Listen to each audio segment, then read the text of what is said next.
It's a beautiful day here in Pennsylvania, Chuck. Right it is, Bob. What do we have in store for our viewers today? Well, today, Chuck, we have a very, very exciting battle between the illustrious and highly decorated Confederate General Robert E. Lee and the determined Union General George Meade. Wow, with such a matchup, this should prove to be the battle of the ages. Oh, hey! The armies are taking their places on the field. Good.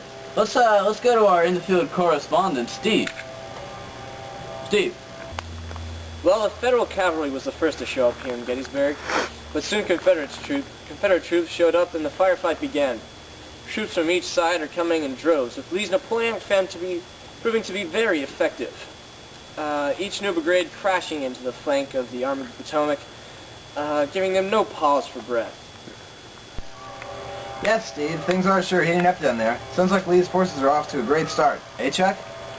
That's right, Bob. That Napoleonic fan sure does work. No wonder Napoleon was able to win so many campaigns. So, Steve, how is the battle progressing now? Is Lee pressing his advantage?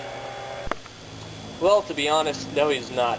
When he arrived on the scene and appraised the situation, Lee felt that the Union soldiers should be followed before they had a chance to allow the rest of the army to catch up and set up defensive positions along Cemetery Ridge.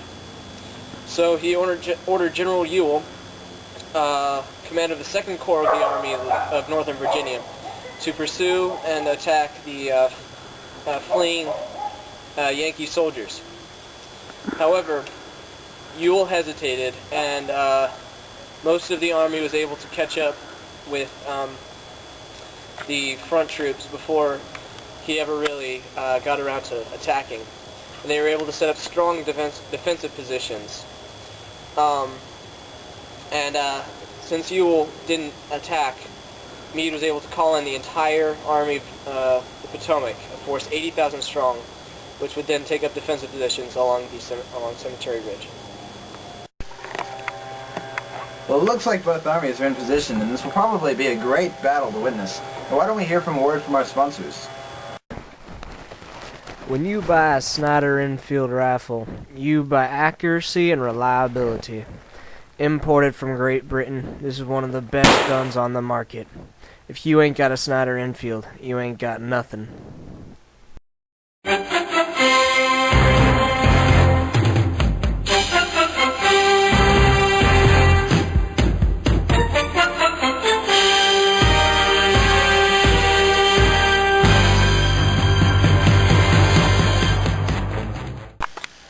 Well, it's day 2 here at Gettysburg, and it looks like Meade and his staff have finally arrived to really take charge of the Union troops. There aren't many times when the commanding general is the last one to show up. Better late than never, though. It also looks like Stuart and his cavalry have arrived, bringing over 100 wagons of badly needed supplies and at least 400 Yankee prisoners of war. Anything else of interest going on? Steve. Lee, always preferring the offensive, ordered General Longstreet to attack the Union left flank about 9 a.m. Now, Lee trusted Longstreet, so when he arrived back at his headquarters at 11 a.m., he expected Longstreet to be gone attacking, but Longstreet was still there. Longstreet did eventually get around to attacking at 4 p.m., 7 hours after he received his orders. I'm not sure why he waited as long as he did, but it was a very close battle, with the Confederate soldiers almost breaking the Union line. And except for Chamberlain and his 20th Maine Division, the Union line would have been lost. They had charged the Confederate line and pushing them back and saving the Union right flank. Ewell also made an attack, when ordered, might I add, about 7 p.m., capturing a few of the Union trenches. About 4 a.m.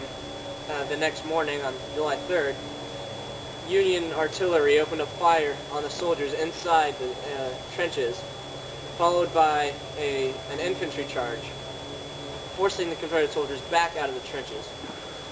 Ewell then reorganized his forces still on the hill, and about 11 a.m. he charged again and continued to charge and be repulsed and around 11 a.m., the Union soldiers swarmed up a counterattack, charged Buell's forces, forcing them back off the hill, and moving back to their positions, ending that threat. Sounds like a tough battle. Oh, we're getting a report in now. Something about Pickett? Ah, you must mean the charge he is taking now. Well, Lee massed over 140 cannons, the most ever in American history, and used those to bombard the Union troops to soften them up for Pickett's charge. Pickett charged up the hill with 13,000 men to attack the Union right flank rather. But the Union artillery proved much more effective, blasting huge holes in their ranks, while the Union infantry carefully shot them down. This effectively ended the charge, and because the other parts of Lee's plan were not able to come into play, effectively ended the battle. And all Lee had left to do was gather up the remnants of his army and start a slow march back to Richmond. This day coming to an end, we've seen the defeats of the Army of Northern Virginia. And now for a few more words on that, we have our in-the-field correspondent, Steve. Hey, Steve, how's it going? Good to have you here. Good to have you. Alright, Joe. Good to be here. Good to be here. Steve, how about we start out with the faults that happened before the battle? Well, I was talking with a few other reporters, and on the way up here, and they're thinking that it's Stuart's fault. Now, I completely disagree with this. Now, at first, Lee ordered him to protect the Union's flank, or to protect the Confederate flank from Union spies, and he did that well. And then he ordered Stuart to get back up with connect back up with the Army of Northern Virginia.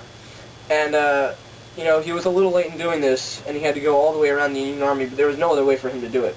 They're arguing that he should have just gone straight through, but there were too many Union troops in the way, and he would have just lost too many men, and would not have been very effective in the battle. Very true. Now, however, Stuart in the battle, they have no argument there. He was ordered to attack the enemy, go around the Union right flank and attack them from the rear, but Custer's troops were there, and they happened to be able to hold off Stuart's troops, and he was just not able to get into the battle. Now, so who do you think is to blame for this Confederate loss? well, I think it is another of the Corps commanders, General Longstreet. He was one of Lee's closest friends, but this battle, he just, I don't know what got into him, but he just did not like to listen to what Lee's plans were. First out, he straight out disobeyed Lee on the third day. Lee wanted to be completely on the offensive, and Longstreet wanted to go defensive. So he had started to scout out for defensive positions when he should have been attacking, along with Ewell, who did attack, and possibly even Stuart, but he couldn't get in there. It would have been a three-pronged attack, two-pronged without Stuart, but it still would have been effective. But he started out way too late and got Pickett's charge out there long after it needed to be. And that just ruined the battle. So would you define this as a tragedy that Jeb Stuart the blame was placed on Jeb Stuart? I really would. He didn't do anything that Lee wouldn't have wanted him to do. Really? Well, I think that's just about it for us at BattleCenter. Wow, well, now that we've got into this in-depth, I guess you'll just have to tune in next week for the close of the war. Remember, you heard it here first.